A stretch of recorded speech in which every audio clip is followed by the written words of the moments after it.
जादुई परी का जादुई फल। एक समय की बात है, एक छोटे से गांव में एक प्यारी सी लड़की रहती थी जिसका नाम रिया था। रिया बहुत ही भोली और मेहनती लड़की थी। उसकी एक खास बात थी कि वह हमेशा दूसरों की मदद के लिए तैयार रहती थी। गांव में सभी लोग उसे बहुत पसंद करते थे। लेकिन रिया के मन में एक छोटी सी इच्छा थी। वह चाहती थी कि उसके पास कुछ ऐसा हो जिससे वह दूसरों की और भी ज्यादा मदद कर सके। एक दिन जब रिया जंगल में लकड़ियां इकट्ठा करने गई थी, तो उसे एक बहुत ही सुंदर बाग दिखाई दिया। वह बाग इतना आकर्षक था कि रिया वहां जाने से खुद को रोक नहीं पाई। बाग में हर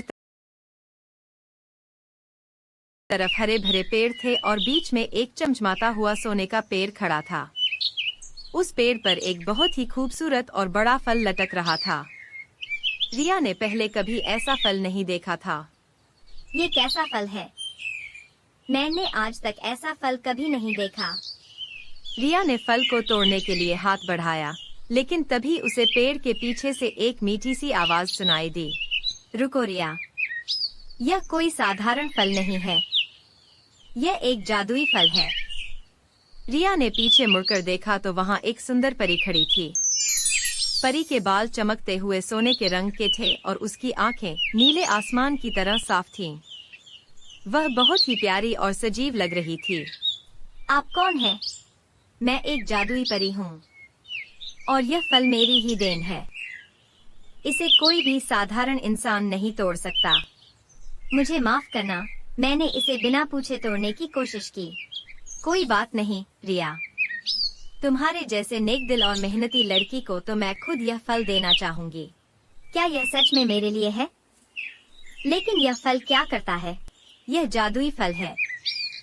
जो भी इसे खाएगा उसकी एक इच्छा पूरी होगी। लेकिन ध्यान रखना, यह फल केवल तभी काम करेगा जब तुम्हारी इच्छा किसी और की भलाई के लिए होगी। रिया ने बहुत सोच विचार किया। वह इस फल का उपयोग ऐसे करना चाहती थी जिससे पूरे गांव का भला हो सके। उसने परी का धन्यवाद किया और फल को लेकर घर वापस आ गई। रिया ने सोचा कि वह इस फल का उपयोग कैसे कर सकती है। उसे याद आया कि उसके गांव में पानी की बहुत कमी है और गांव के लोग बहुत परेशान हैं। उसने एक निर्णय लिया। मैं इस फल का उपयोग अपने गांव के लिए पानी लाने के लिए करूंगी। अगले दिन रिया ने वह फल खाया और अपनी इच्छा प्रकट की। मैं चाहती हूँ कि हमारे गांव में हमेशा के लिए पानी की समस्या दूर हो जाए। जैसे ही रिया ने यह कहा, आसमान में बादल छा गए और जोर से बारिश होने लगी। गांव के सभी लोग बारिश के पानी से खुश हो गए। गांव के कुएं, तालाब और नदी सब भर गए। अब गांव में पानी की कोई कमी नहीं थी। धन्यवाद रिया, तुम्हारे कारण हमारी समस्या हल हो गई। यह सब उस जादुई परी और उसके फल का कमाल है। उसके बाद रिया और भी खुशहाल जीवन जीने लगी। उसने अपनी बुद्धिमानी और नेक दिल से साबित कर दिया कि दूसरों की भलाई के लिए किया गया काम हमेशा फायदेमंद होता है। जादुई परी भी रिया की अच्छाई से बहुत प्रभावित हुई और उसे एक और फल दिया।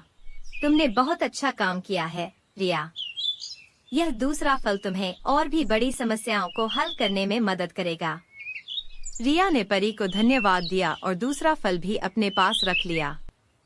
अब उसके पास जादू का एक और फल था जिसे वह किसी भी समय गांव की भलाई के लिए इस्तेमाल कर सकती थी। समय बीतता गया और रिया ने उस फल का उपयोग तब किया जब गांव में सूखा पड़ गया था। उसने फिर से फल का उपयोग किया और गांव में एक बड़ी नदी उत्पन्न हो गई। गांव के लोग उसे देवी मानने लगे, लेकिन रिया ने हमेशा कहा कि